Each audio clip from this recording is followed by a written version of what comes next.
Well, for a while now, the concept of e-learning has been taking a whole new shape. Now, thanks to the COVID-19 pandemic, today, even though government is in talks with stakeholders on reopening schools, much has to be done and put in place to protect pupils and students from catching the virus. Now, over the time, the notion of e-learning has taken shape. Even though the concept is new, to some, learning has always been there. And take example, Unicaf University. The school has been implementing online learning for a while now. Now we got a chance just to visit the school recently to see how Malawi can learn from the university itself in implementing online learning. But first, we asked Dr. Robert Ridley, the school's Deputy Vice-Chancellor, on what e-learning is all about. Online education has various different ways of operating. So many people mean different things when they talk about online. For some people, just sharing documents over the internet or by email or by WhatsApp, they say it's online. For Unicaf, online is an integrated system. We have a network that is fully comprehensive. So on the platform that we operate on, we're providing our lectures, we're providing our materials, we're providing student information. Through that network, students can ask questions of their tutors, they can ask questions of administration. So we're providing a full online service through the online teaching.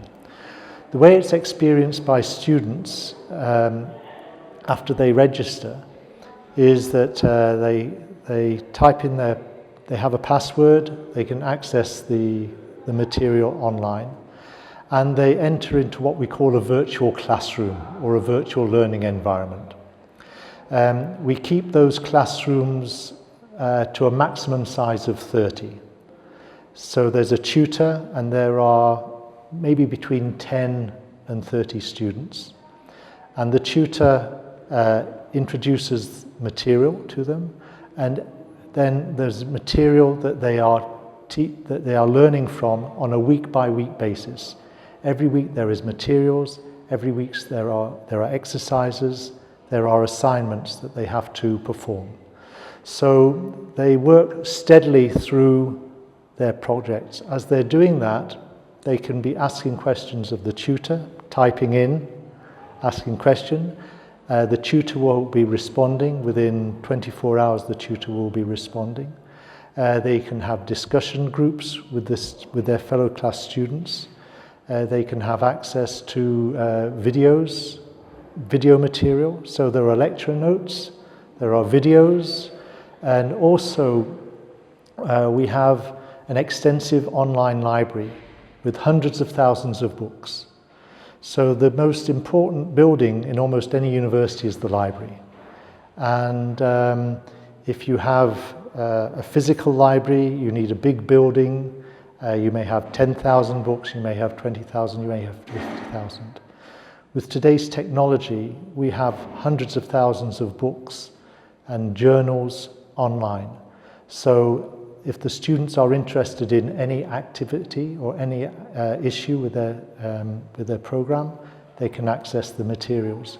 If there is a course textbook, it is always there.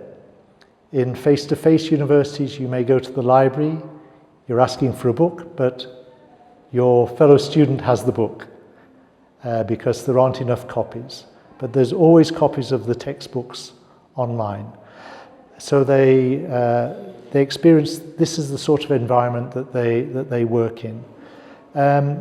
Because we're operating in this way, the students can access the material at any time of the day, any day of the week, any month of the year, even on their holidays. They can, on a holiday period, they can access the online education, they can access the library.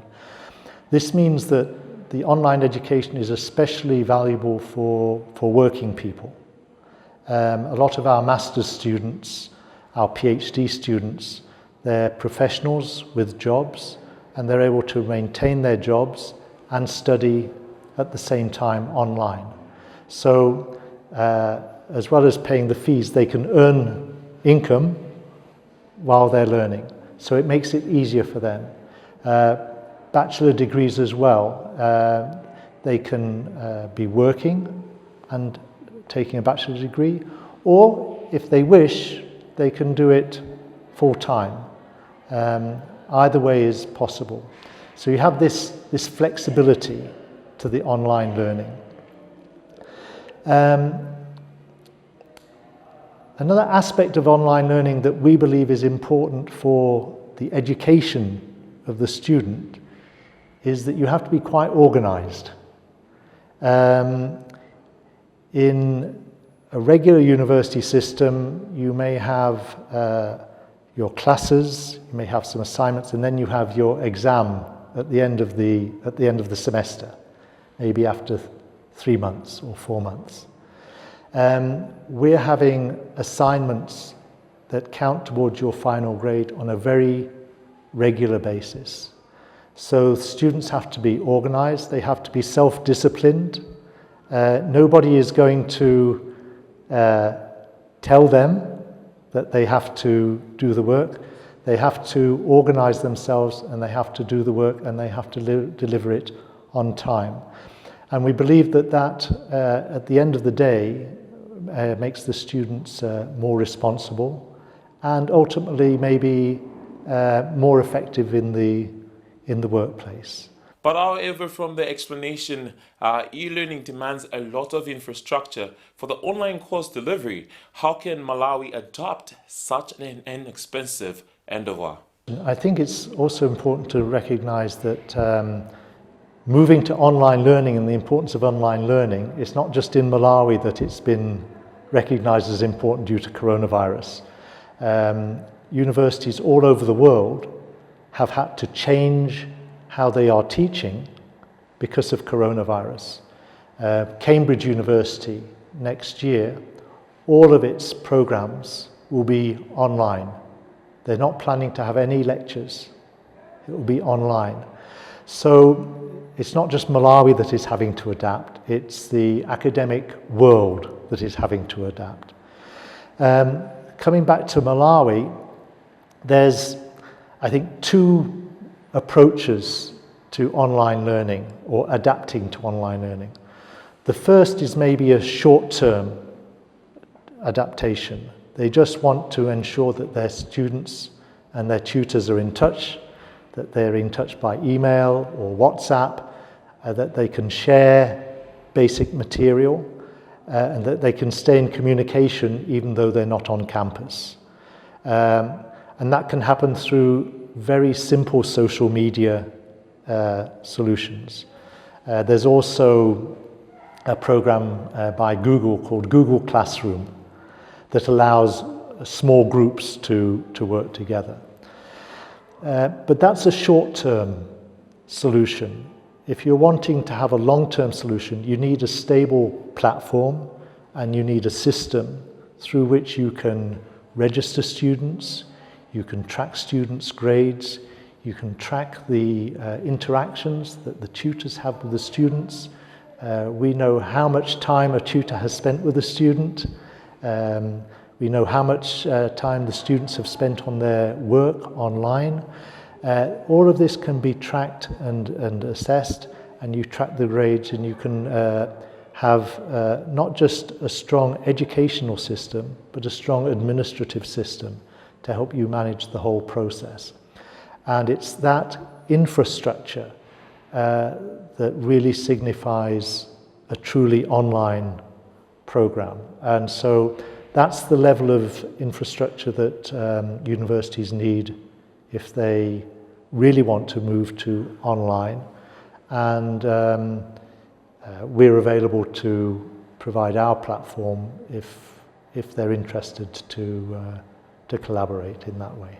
The intake of technology and ICT as well as penetration in Malawi is low. How do they assist students who are not familiar with the online technology? One way is just through the tablet.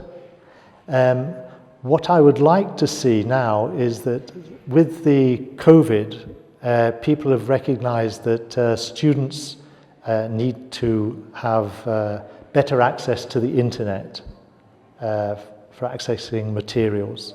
It started with the issue of secondary schools, but it's also equally true for the university students.